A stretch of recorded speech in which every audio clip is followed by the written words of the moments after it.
কলা ক ভারী হবে আলিফ সহ।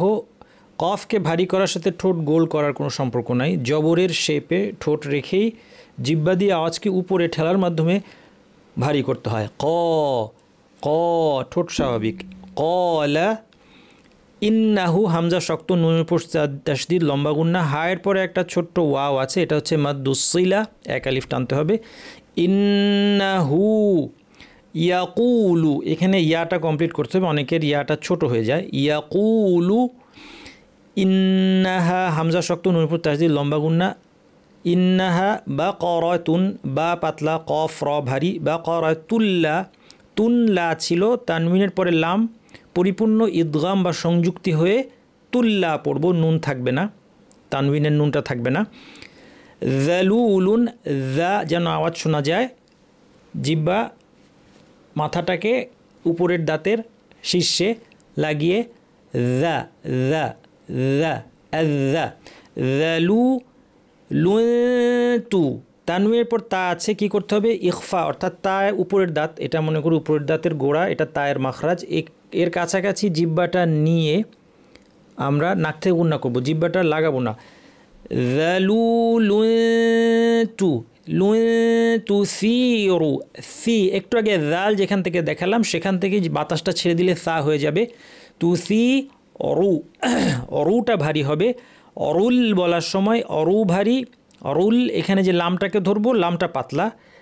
আর ব হামজা শক্ত এবং পাতলা, অর বদ দুইটাকে স্পষ্ট করে পড়তে হবে। আর ব। ওয়ালা তাসকিল হার, রটাকে ভারী করতে হবে। সা সা প্রপারলি বলবো। মুসাল্লামাতুল্লা শিয়াতা, শিন এবং ইয়া কমপ্লিট করতে হবে, দুইটাই জিহ্বা মাঝখান থেকে। শি, শিনে বাতাস আছে, ইয়াতে বাতাস নাই। শি ইয়া, শিয়াতা লা শিয়াতা ফিহা। কলু কলুল, এই লাম গিয়ে এই লামকে ধরবে, মাঝখানে এর কোনো কিছুই পড়া হবে না। আনা কলুল আনা, হামজা শক্ত, সাথে একটা ছোট্ট আলিফ আছে, টানতে ভুলবেন না। কলুল আনা জিতা, জিমে যেন বাতাস না থাকে, শক্ত, হামজাও শক্ত, হামজার আওয়াজ কন্টিনিউ করবে না। জিতা। বিল হাক্ক, হাটা পাতলা থাকবে, কফ ভারী এবং কলকলা হবে, বড় কলকলা, কারণ তাসদীদ আছে, এখানে আমরা থামলে বড় কলকলা করব। বিল হাক্ক।